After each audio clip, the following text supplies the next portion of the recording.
నమస్తే. AP01 న్యూస్కు స్వాగతం. నా పేరు తన్నీరు శ్రీనివాసులు.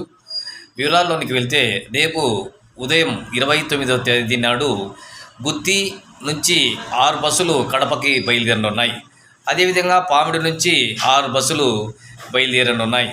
గుంతకల్ నుంచి 12 బస్సులు బయలుదేరనున్నాయి. మొత్తం 24 బస్సులకి వాటికి సంబంధించినటువంటి ఇన్ఛార్జీల వివరాలు కూడా మళ్ళీ పొందుపరిచారు.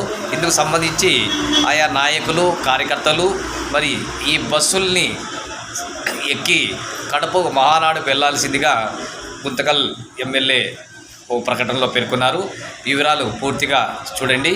మరి కడపకు మహానాడుకు వెళ్ళి క్షేమంగా తిరిగిరండి అని చెప్పి AP01 న్యూస్ కోరుకుంటోంది. ఇట్లో తన్నీరు శ్రీనివాసులు.